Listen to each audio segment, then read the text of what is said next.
ഇന്ന് മലയാളത്തിൽ നിന്ന് റിലീസായ ചെത്തപ്പച്ച എന്ന സിനിമ കണ്ടു. മലയാളത്തിൽ നിന്നൊരു WWE റെസ്ലിംഗ് പരിപാടി എന്ന് പറഞ്ഞപ്പോൾ തന്നെ കാണാനുള്ള ഒരു എക്സൈറ്റ്മെന്റ് ഉണ്ടായിരുന്നു. പിന്നെ പടത്തിന്റെ ട്രെയിലറും അതിന്റെ അവസാനം വരുന്ന ആ ഒരു കെമിയോ റോളും അത് കണ്ടപ്പോൾ പടത്തിന്റെ എക്സൈറ്റ്മെന്റ് കൂടി. ആ എക്സൈറ്റ്മെന്റ് ഒട്ടും കളയാതെ ഇന്ന് രാവിലെ തന്നെ പടം കണ്ടു.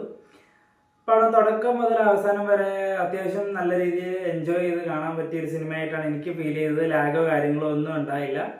പടത്തിന്റെ ഡയറക്ഷൻ ചെയ്തിരിക്കുന്ന അദ്വൈത് നായരാണ്. ഒരു ഡീസന്റ് ഡയറക്ഷൻ ആയിട്ടാണ് എനിക്ക് ഫീൽ ചെയ്തത്. പിന്നെ സ്ക്രിപ്റ്റ് സനൂപ് തൈക്കുടാണ്. ഒരു ആവറേജ് സ്ക്രിപ്റ്റ്.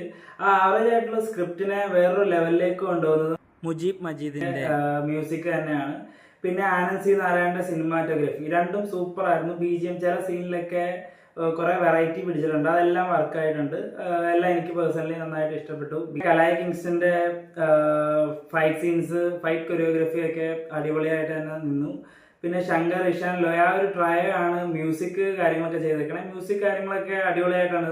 മ്യൂസിക് അതേപോലെ മ്യൂസിക്കിൽ വരുന്ന സീൻസ് ഒക്കെ പെർഫെക്റ്റ് ബ്ലെൻഡ് ആയിട്ട് പോയ പോലെയാണ് എനിക്ക് ഫീൽ ചെയ്തത്. പടത്തിൽ മേജർ ക്യാരക്ടേഴ്സ് ആയിട്ട് വരുന്നത് അർജുൻ അശോകൻ, ഇഷാൻ ഷൗക്കത്ത്, വൈശാഖ് നായർ, റോഷൻ മാത്യൂസ് ഒക്കെയാണ്. ഇതിൽ തന്നെ റോഷൻ മാത്യൂസിന് ബാക്കിയുള്ളവരെ കമ്പയർ ചെയ്ത് നോക്കുമ്പോൾ കുറച്ച് റോള് കുറവാണ്. പുള്ളിക്ക് പെർഫോം ചെയ്യാനുള്ള അത്ര സ്പേസ് ഉണ്ടായ പോലെ തോന്നിയില്ല. ഇവരിൽ തന്നെ ഏറ്റവും ടോപ്പായിട്ട് പെർഫോം ചെയ്തേക്കുന്നത് വൈശാഖ് നായർ അവതരിപ്പിച്ച കഥാപാത്രം കുര്യൻ എന്ന് പറഞ്ഞൊരു കഥാപാത്രമാണ്. സൂപ്പറായിട്ട് ചെയ്തിട്ടുണ്ട്. പിന്നെ അർജുൻ അശോകന്റെ ലോക്കോ ആണെങ്കിലും നല്ലതായിരുന്നു. പിന്നെ എടുത്തു പറയേണ്ട അടുത്തൊരു ക്യാരക്ടറാണ് ഇഷാൻ ഷൗക്കത്തിന്റെ ലിറ്റിൽ എന്ന് പറഞ്ഞ ക്യാരക്ടർ. പുള്ളിയുടെ ഒരു വോയിസ് ഓവറിലൂടെയാണ് പടമൊക്കെ തുടങ്ങണേ. നല്ല രസമായിട്ട് തന്നെ ചെയ്തിട്ടുണ്ട്. പിന്നെ സിനിമയിൽ എടുത്തു പറയേണ്ട ഒരു ക്യാരക്ടറാണ് റോസ് എന്ന് പറഞ്ഞത്. നമ്മുടെ വെട്രിയുടെ മോളായിട്ട് അഭിനയിക്കുന്ന കുട്ടി സൂപ്പറായിട്ട് ചെയ്തിട്ടുണ്ട്. എല്ലാ ഇമോഷൻസും പെർഫെക്റ്റ് ആയിട്ട് എക്സ്പ്രസ് ചെയ്ത് ആ ഒരു ലെവലിൽ തന്നെ എല്ലാം ചെയ്തിട്ടുണ്ട്. പിന്നെ എടുത്തു പറയേണ്ടത് ഇവരുടെ ഒരു റെസ്ലിംഗ് ഗ്യാങ് ഉണ്ട്. അവരെല്ലാവരും സിനിമയിൽ സ്കോർ ചെയ്തിട്ടുണ്ട്. നല്ല പെർഫോമൻസ് ആയിരുന്നു എല്ലാവരുടെയും. പിന്നെ അർജുൻ അശോകന്റെ, ഇഷാൻ ഷൗക്കത്തിന്റെയും അതേപോലെ തന്നെ റോഷൻ മാത്യൂസിന്റെ ഒക്കെ ചെറുപ്പകാലം അഭിനയിച്ച കുട്ടികൾ നല്ല സീനായിട്ട് ചെയ്തിട്ടുണ്ട്. അവരുടെ ആക്ഷൻ സീക്വൻസ് ഒക്കെ അടിപൊളിയായിരുന്നു. മെയിനായിട്ട് സിനിമ എന്ന് പറഞ്ഞ ഒരു ആക്ഷൻ കോമഡി ജേണറിലാണ് സിനിമ പോകുന്നത്. പടത്തിലെ കോമഡിയൊക്കെ ഓൾമോസ്റ്റ് എല്ലാം വർക്കായിട്ടുണ്ട്. മേജറായിട്ടും കോമഡി പാർട്ട് ഡീൽ ചെയ്യുന്നത് ഈ കുട്ടിയും അതേപോലെ കുര്യൻ എന്ന് പറഞ്ഞ വൈശാഖ് നായർ ചെയ്ത ക്യാരക്ടറും പിന്നെ ഇവരുടെ റെസ്ലിംഗ് ഗ്യാങ്സിൽ കുറെ പേരുണ്ട്. അവരുടെയൊക്കെ കോമഡി നല്ല കിടലിനായിട്ട് തിയേറ്ററിലൊക്കെ നല്ല ചിരിയും കാര്യങ്ങളായിരുന്നു. എല്ലാം നല്ലതായിട്ട് വർക്കായി. പിന്നെ സിദ്ദിഖ്, സായികുമാറിന്റെ ഒക്കെ റോള് നല്ലതായിരുന്നു. പിന്നെ എടുത്തു പറയേണ്ട ഒരു ക്യാരക്ടറാണ് ഷാഫി ചെയ്ത ആശാൻ റോള്.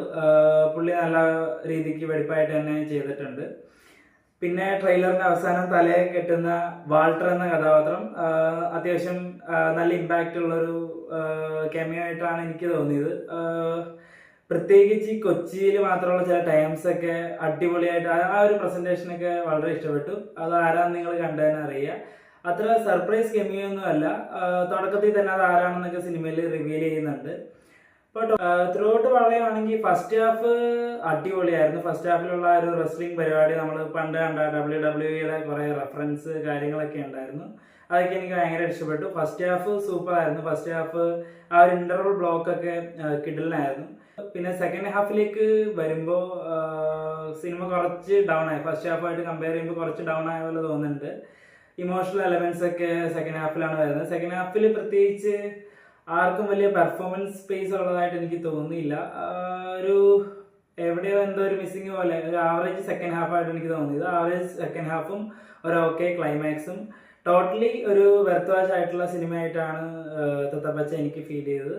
അപ്പൊ എന്തായാലും നിങ്ങൾ സിനിമ തിയേറ്ററിൽ തന്നെ പോയി കാണാൻ ശ്രമിക്കുക. കണ്ടിട്ട് അഭിപ്രായങ്ങൾ കമന്റ് ബോക്സിൽ പറയുക. ആദ്യമായിട്ടാണ് ചാനൽ കാണുന്നതെങ്കിൽ, ആദ്യമായിട്ടായിരിക്കും കാണുന്നത്, അപ്പോൾ ഒന്ന് സബ്സ്ക്രൈബ് ചെയ്ത് ബെല്ലൈക്കൺ എനേബിൾ ചെയ്ത് വയ്ക്കുക. അപ്പോൾ അടുത്ത വീഡിയോയിൽ കാണാം.